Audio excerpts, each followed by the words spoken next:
مرحبا، رح نحضر وصفة كروكيت الدجاج. بدنا نص كيلو من صدور الدجاج مسلوق ومفروم بهاي الطريقة. على محضرة الطعام تقدروا تفرموه. بدنا بطاطا عدد واحد مسلوقة ومهروسة بهاي الطريقة أو مبشورة. بدنا ملح فلفل قرفة حسب الرغبة.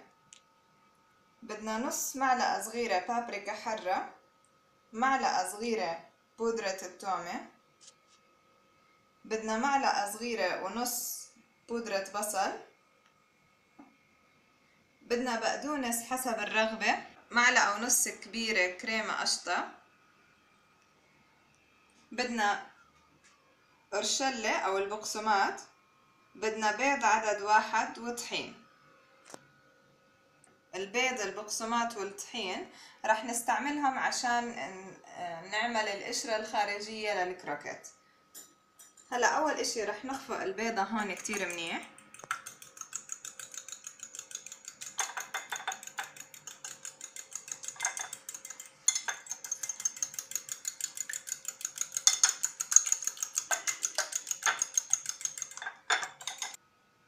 هلا اول اشي رح ندير البهارات اللي عنا فوق الدجاج.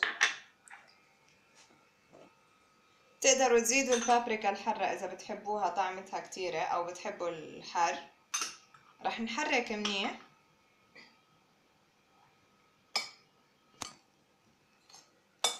لنتأكد انه البهارات انخلطت مع الدجاج منيح.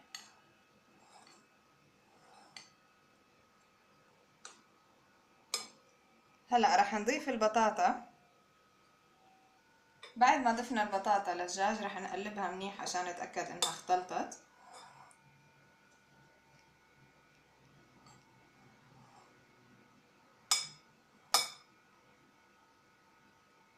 رح نضيف البقدونس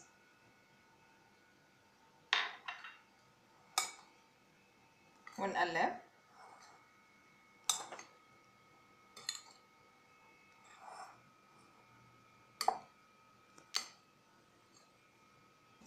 اخر اشي هلا رح نضيف الكريمة اللي عنا. في ناس طبعا تعملها مع البشاميل، بس هاي وصفة اسهل من انكم تعملوا بشاميل. هلا رح نعجن هذا الخليط عنا كتير منيح عبين ما يتكون عنا زي عجينة. هلا رح نعجن الخليط زي ما حكينا بعد ما ضفنا له القشطة او الكريمة. اذا بتحبوا تعملوها بالبشاميل تقدروا تضيفوا معلقة او معلقتين من البشاميل لحد ما تتكون عندكم العجينة.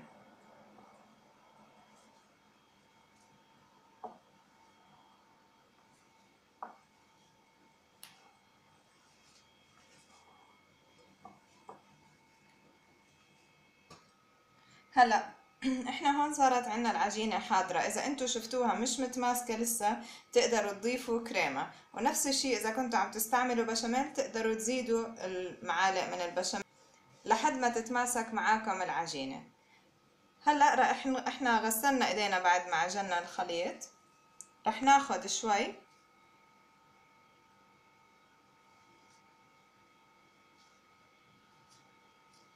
بتشكلوا الحجم اللي انتو بدكم اياه وبالطريقة اللي انتو بدكم اياها، بس هي اجمالا تنعمل زي الكفتة.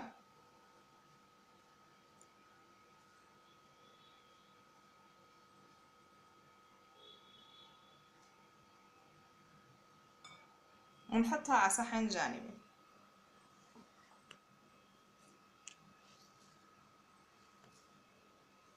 نبدأ بتشكيل الكرات الثانية.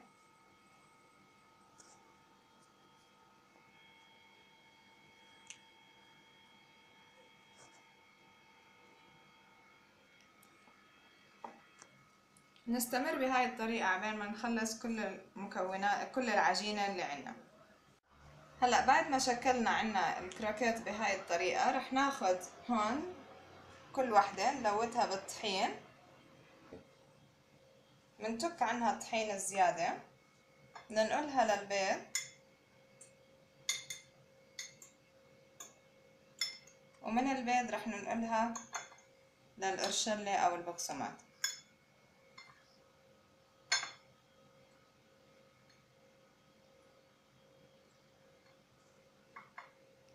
وراح نحطها بالصينية. احنا راح نشوي الكروكيت هون، انتو بتقدروا تقلوه اذا بتحبوه مقلي، وبتقدروا تعملوه بطريقتنا. بنعيد هاي الطريقة، بنحطها اول اشي بالطحين، بنتأكد انه تكينا الطحين الزيادة. هلا بننقلها للبيض،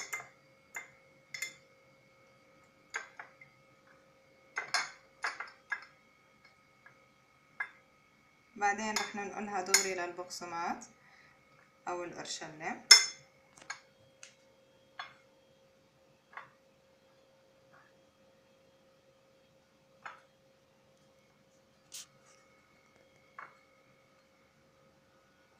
هلا على الصينية اللي رح نشويها فيها. بنكمل بهاي الطريقة عبين ما نخلص كل حبات الكروكيت اللي عنا اياهم. هلا هيك صارت عنا الكروكيت جاهزة. طبعا اذا ما بدكم تستعملوها بنفس الوقت، اذا ما بدكم تاكلوها بنفس اليوم، تقدروا تعملوها لحد هاي المرحلة وتحطوها بالفريزر، ولما بدكم تطبخوها او تقلوها او تشووها، بتطولوها عبين ما يذوب عنها الثلج وبتحطوها بالفرن او بتقلوها. هلا احنا رح ندخلها على فرن حرارته 180 درجة لحد ما يستوي عنا الدجاج. هيك صار الكروكيت المشوي جاهز عنا بعد ما حطيناه لمدة نص ساعة تقريبا بالفرن. وصفتنا زاكية كتير وصحية. ما تنسوا تعملوا لنا لايك، سبسكرايب وشير. صحتين وعافية.